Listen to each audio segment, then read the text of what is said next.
YS Jaganmohan Reddy ఒక killer party అధ్యక్షుడు, ఒక క్రిమినల్ పార్టీ అధ్యక్షుడు, ఒక గొడ్డల పార్టీ అధ్యక్షుడు, ఒక మాఫియా పార్టీ అధ్యక్షుడు, ఒక నేరస్తుడు, నేర చరిత్ర ఉన్న ఒక పొలిటీషియన్.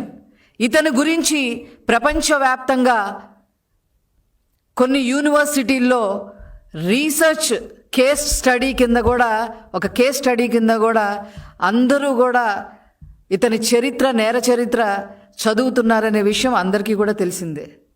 ఇప్పుడు కొత్తగా ఒక ప్రపంచవ్యాప్తంగా గుర్తింపు పొందిన జావా డిస్కవర్ అనే ఇన్వెస్టిగేషన్ ఛానల్, ఒక ఫేమస్ ఇన్వెస్టిగేషన్ ఛానల్ ఈ రోజున planet killers the forest destroyer అనే పేరుతో ఒక కథనాన్ని ప్రచురించింది. కొన్ని లక్షల మంది సబ్స్క్రైబర్స్ ఉన్న ఈ జావా డిస్కవర్ అనే ఛానల్ని ఈరోజు ప్రపంచవ్యాప్తంగా ఎన్నో లక్షల సబ్స్క్రైబర్స్ ఉన్న ఈ ఛానల్ ఈరోజు ఈ యొక్క డాక్యుమెంటరీని నిన్న విడుదల చేయటం జరిగింది. ఎందుకు దాని గురించి చెప్పాల్సి వస్తుందంటే, ఆ డాక్యుమెంటరీలో ఉన్న నేర చరిత్ర ఉన్న మనుషులు ఎవరు అనంటే కొల్లం గంగిరెడ్డి.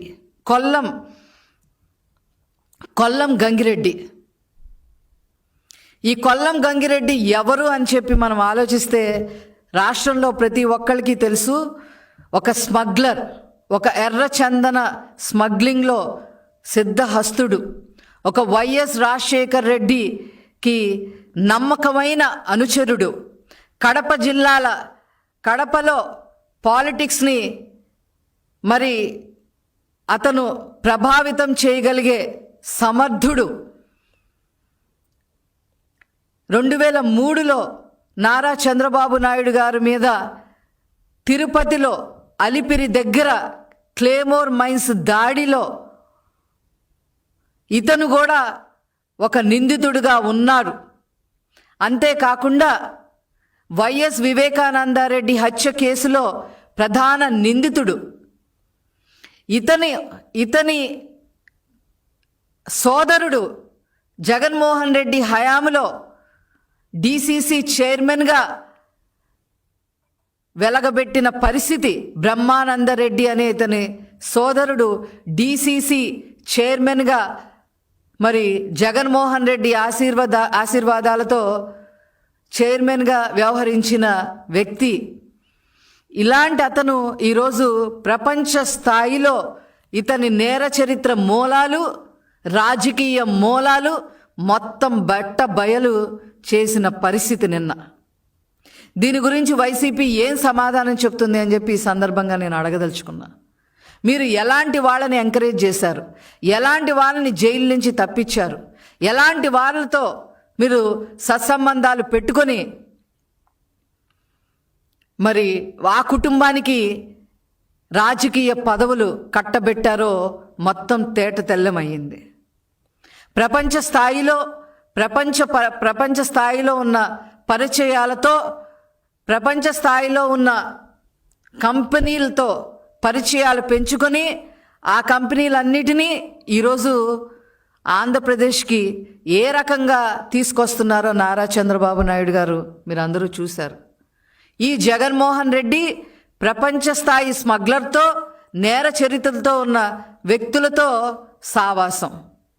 నారా చంద్రబాబు నాయుడు గారు ప్రపంచ స్థాయి కంపెనీలతో సావాసం చేసి అవి ఆంధ్ర రాష్ట్రానికి ఎలా ఉపయోగపడతాయో ఆలోచించే నాయకుడు. ఈ రకంగా మరి జగన్మోహన్ రెడ్డి మొన్నెవరో అంటూ ఉన్నారు, మొన్న వాళ్ళ పార్టీలో మహిళా నాయకులు అంటూ ఉంటున్నారు, మా పార్టీని గొడ్డల పార్టీ అంటారా అని గింజుకుంటూ ఉన్నారు. ఇట్లాంటి వాళ్ళని ఎర్రచందనం స్మగ్లింగ్లో గొడ్డళ్ళన్నీ ఇడుపులపాయ నుంచే వెళ్ళాయి అనే విషయం ఆ మహిళా నాయకురాలు తెలుసుకోవాలి. వివేకానందరెడ్డి హత్య కేసులో గొడ్డలితో ఒకసారి కాదమ్మా, ఒకసారి నెత్తి మీద ఒకసారి గొడ్డలతో కొట్టడం కాదమ్మా, 7 సార్లు నరికి చంపారు. ఈ యొక్క పార్టీని గొడ్డల పార్టీ అనక ఇంకేమంటారు అని చెప్పి ఆ మహిళా నాయకురాల్ని నేను అడగదలుచుకున్నా.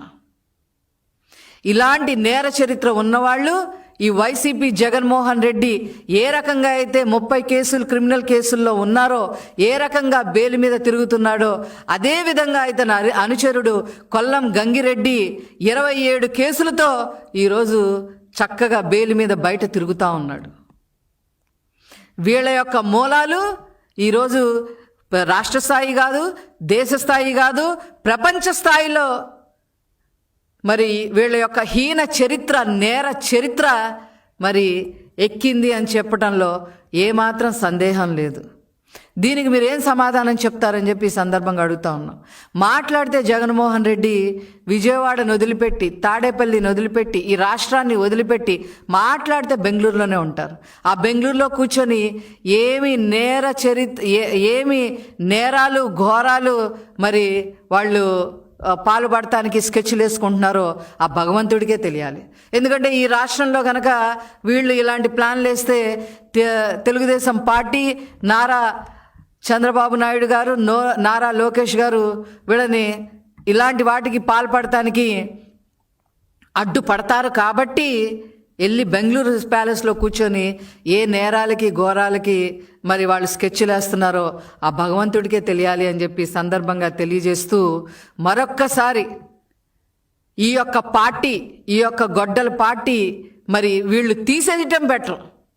ప్రజలు ఇప్పటికే 11 సీట్లతో వాళ్ళకి సరైన బుద్ధి చెప్పడం జరిగింది. అది చాలదన్నట్టు కూడా మళ్ళీ మధ్య మధ్యలో అప్పుడప్పుడు వచ్చి వాళ్ళ నాయకులందరూ కూడా ప్రెస్ మీట్లు పెడతా ఉంటారు. ఏ నాయకుడికి చూసినా వెనకమాల ఒక నేర చరిత్ర. అలాంటి నాయకుల్ని పెట్టుకొని వాళ్ళ చేత ప్రెస్ మీట్లు పెట్టించడమే కాకుండా అవాస్తవాలతో, పచ్చి అబద్ధాలతో తెలుగుదేశం పార్టీని, మా నాయకుల్ని దుమ్మెత్తి పోసే ప్రయత్నం చేస్తూ ఉంటారు. మీకు అవసరమా అసలు ఈ పార్టీ? ఒక రాజకీయ పార్టీ మీకు అవసరమా? ఇవన్నీ తెలియజెప్పడానికే ఈరోజు నేను ఈ ప్రెస్ మీట్ పెట్టడం జరిగింది. ఇంకా ఎంతమంది ఈ జావా డిస్కవర్ అనే ఇన్వెస్టిగేషన్ ఛానల్లో మరి వైసీపీ నాయకులు రాబోతున్నారో ముందు మీరే చూస్తారు.